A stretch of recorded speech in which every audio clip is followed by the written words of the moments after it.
살았군요. 살아있군요. 고마워요. 드디어 광숙이가 그토록 밀어내던 동석의 사랑을 포옹으로 받아들였습니다. 그 장면 다들 보셨죠? 드디어 감정이 폭발하고 자신의 마음을 열기 시작한 광숙. 오늘은 동석이가 정신과 의사 박형준에게 광숙의 트라우마에 대한 상담을 하고 그녀를 더 깊게 이해하게 됩니다. 드라마 큐 끝까지 감상해보세요. 구독과 좋아요는 제가 계속 영상을 만드는 힘이 됩니다.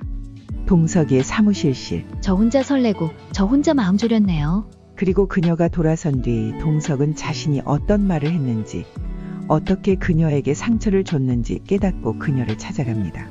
대학교 때 아내를 만나 학생 때 결혼하고 연애 경험이 별로 없어요. 부족하고 창피한 말이지만 난 연애 근육이 부족해요. 그동안 아내가 날 얼마나 맞춰주고 살았나를 알게 됐어요. 미안해요. 내 조급함이 유치하게 화를 내고 당신의 마음에 상처를 주었네요.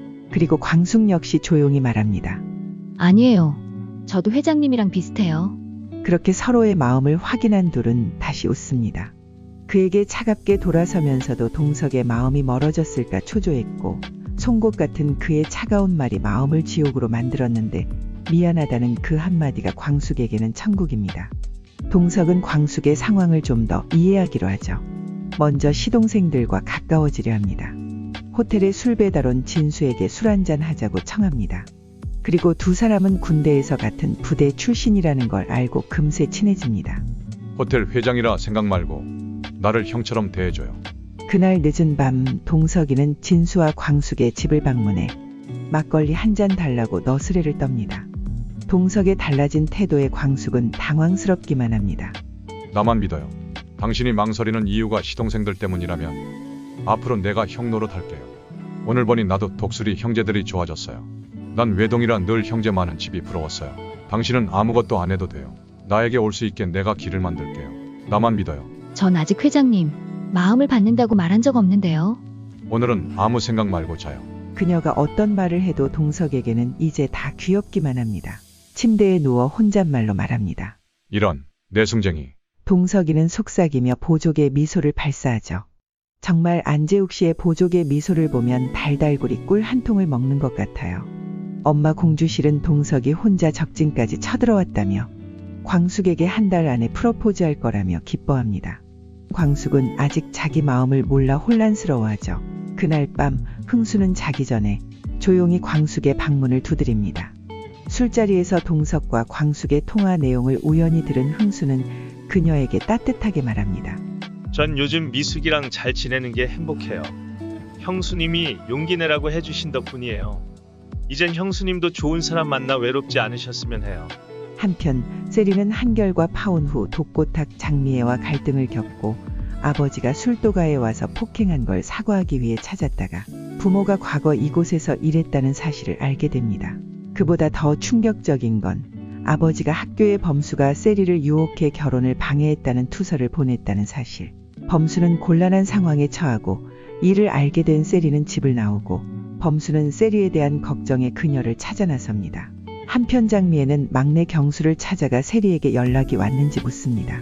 경수는 진수와 각별한 관계였고 진수 덕에 바르게 자라게 됐다며 말합니다. 그리고 흥수영에게 들었다며 아기 때 자신을 보모처럼 돌봐준 장미애에게 고맙다 말합니다. 그 말에 장미애는 경수의 손을 잡고 울먹이며 말하죠. 이렇게 잘 자라줘서 정말 고마워요. 경수는 당황하지만 집을 나간 세리 걱정에 우는 줄 알고 장미애를 위로합니다. 이 장면은 장미애의 경수에 대한 미안함과 넷째 진수가 자신의 아들임을 알고도 경수에게 친형처럼 대해준 범수의 고마움이 느껴져 감동을 자아냈고 어쩜 독수리 술도가에 대한 감사함으로 세리와 범수와의 교제를 허락하지 않을까 하는 희망을 느끼게 했습니다. 어쩜 경수를 친자식으로 식구들이 보듬어준 것처럼 엄마에게 버림받은 한이도 사랑으로 키워주지 않을까 하는 마음이요. 신라주조의 두 부부도 어쩜 너무나 나쁜 사람들이 아닌 자신의 잘못을 뉘우치는 사람들이었으면 하는 바람입니다. 독수리 오형제를 부탁해 12화 말미 동석의 초등학교 친구이자 정신과 의사 박형준이 등장합니다. 그는 광숙이를 동석이에게 소개받고 호텔에서 그녀에게 차 한잔 해도 되겠냐고 물어보죠. 동석이는 아내가 죽고 15년간 마음을 닫고 살았어요. 근데 광숙 씨 덕분에 다시 본인의 삶의 생기를 찾은 것 같다고 합니다. 그리고 이런 말도 하더군요. 다 가졌는데 사랑하는 사람 마음 하나 못 얻으면 그게 무슨 소용이겠어. 광숙이는 그 말을 되뇌이며 생각하죠. 그 말은 동석이가 그녀에게도 한 말이었거든요. 운전하다 차를 멈춘 그녀는 품에서 죽은 장수의 결혼 사진을 꺼내 울먹입니다. 나 자꾸 마음이 흔들려. 당신에게 죄 짓는 것 같아. 어쩜 좋지. 미안해 장수씨. 독수리 오형제 33화. 사랑은 그렇게 다시 시작되다. 광숙은 우연히 듣게 된 동석 교통사고 소식에 병원 앞 남편의 사고를 떠올리며 병원으로 달려간다. 광숙은 병원 입구에서 뛰어들듯 안으로 들어온다. 온몸이 떨리고 숨이 가쁘다. 간호사의 설명도 귀에 들어오지 않는다. 들것에 실려 들어오는 피투성이 양복 차림의 남성을 보고 그 자리에 주저앉는다. 광숙 혼잣말. 장수씨, 또 나 때문이야. 회장님, 당신마저 그렇게 가면 나는 더 이상 못 살아요. 전 살 수가 없어요. 뒤에서 익숙한 목소리가 들린다. 광숙 씨가 여긴 웬일이에요? 그의 목소리에 돌아선 광숙. 눈앞에 멀쩡한 동석이 서 있다. 그녀는 동석이를 와라 끌어안는다. 이렇게 그녀 앞에 살아있는 동석이가 너무나 고맙다. 순간 광숙이 동석이 품에서 정신을 잃고 쓰러진다. 놀라 그대로 그녀를 붙잡아 안는다. 조용한 특급 입원실. 광숙은 링거를 맞고 누워있다.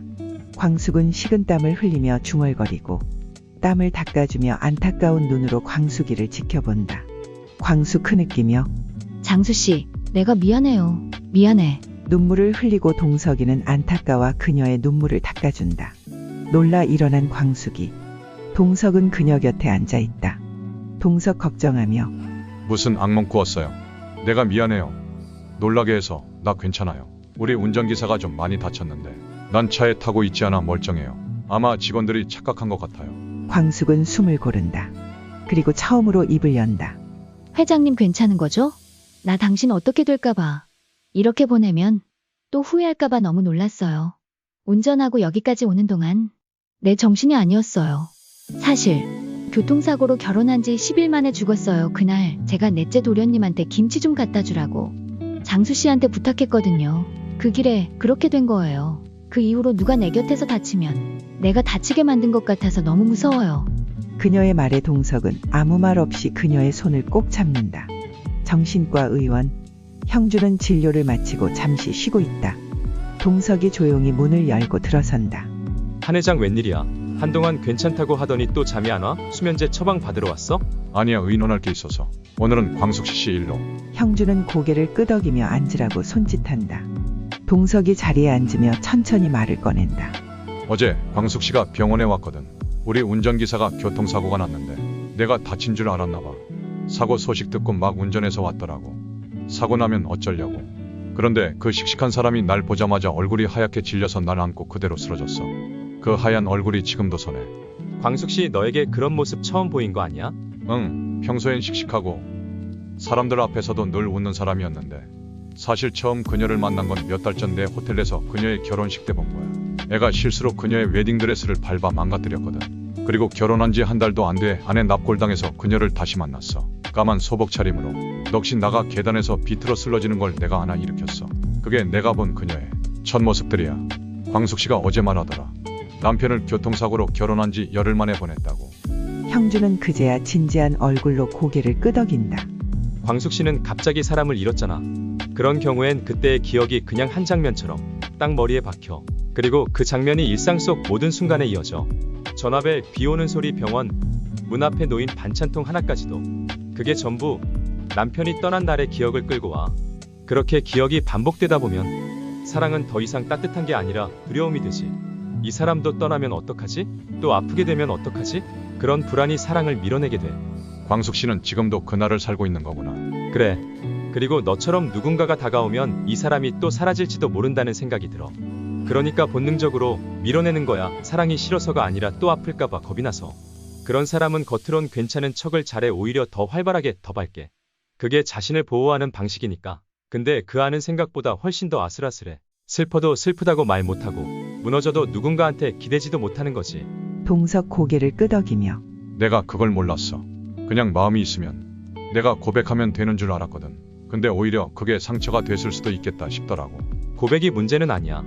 근데 고백을 받은 사람 입장에서 자기 마음도 정리 안 된 상태라면 그걸 받아들이는 것 자체가 큰 혼란이야. 그래서 너한테 필요한 건 기다림이야. 그리고 한 가지만 꼭 기억해. 그 사람은 아직 자기 탓이 아니었다는 걸 진심으로 못 믿고 있어. 스스로 벌 받는 중인 거야. 동석 작은 숨 내쉬며 내가 그 벌을 멈추게 해줘야겠네. 시간이 걸릴 거야. 하지만 내가 옆에 있어준다면 언젠가 그 사람도 이젠 울어도 된다는 걸, 기대도 괜찮다는 걸 알게 될 거야. 늦은 밤 광숙의 집 앞. 동석이 천천히 걸어온다. 주머니에 손을 넣고 있다가 잠시 멈춰선다. 그의 눈빛엔 결심이 있다. 문이 열리고 광숙이 나온다. 둘은 잠시 마주선다. 그 침묵 속에서 동석이 먼저 말을 건다. 오늘은 그냥 보고 싶어서 왔어요. 어제 병원에서 당신이 날 붙잡고 울던 순간이 계속 마음에 남아서요. 광숙 조심스럽게 그땐 너무 놀랐어요. 피투성이로 누워있는 기사님이 회장님인 줄 알고 숨이 멎는 줄 알았어요. 그동안 말 안 했던 거. 오늘은 그냥 듣고 싶었어요. 당신 마음이 어떤지. 사실 남편이 죽은 후로 주변에 누가 다치면 다 제 탓 같아요. 남편이 결혼 10일 만에 사고로 죽은 것처럼 내가 또 누군가를 다치게 만들까봐 그게 너무 무서워요. 동석은 조용히 고개를 끄덕인다. 그녀의 말이 끝나기를 기다린다. 그리고 천천히 가장 진심을 꺼내듯 말한다. 그 마음 이제 조금 알 것 같아요. 그리고 무서움 제가 없애줄 수 있다고 장담은 못해요. 하지만 제가 옆에 있을게요. 당신 마음 아직 준비 안 됐다면 그냥 그대로 있어도 돼요. 난 혼자서도 기다릴 수 있으니까요. 회장님, 나는요, 당신을 행복하게 만들기 전까진 절대 죽지 않아요. 그러니까 이제 걱정은 하지 말아요. 그리고 당신은 날 위해 아무것도 안 해도 돼요. 마광숙이라는 사람, 그 자체로 난 충분히 행복하니까요. 나는 지금 모든 걸 가진 남자예요. 아무 말 없이 고개를 숙인다. 말로는 다 꺼낼 수 없는 감정이 가슴 가득 고여 있다. 그녀를 바라보던 동석은 천천히 다가가 그녀를 조용히 품에 안는다. 그 포옹은 조용했고 말이 없었지만 그 어떤 말보다 따뜻했다. 광숙은 스스로에게 묻는다. 지금 이 온기를 받아도 되는 걸까? 그 질문에 아직 답은 없지만 그녀의 두 손이 조심스레 그의 등을 감싼다. 그리고 그 순간 두 사람은 아주 작게 서로를 허락하기 시작했다. 다음화에서 독수리 가족들의 더 따뜻한 이야기가 시작될 것 같아요.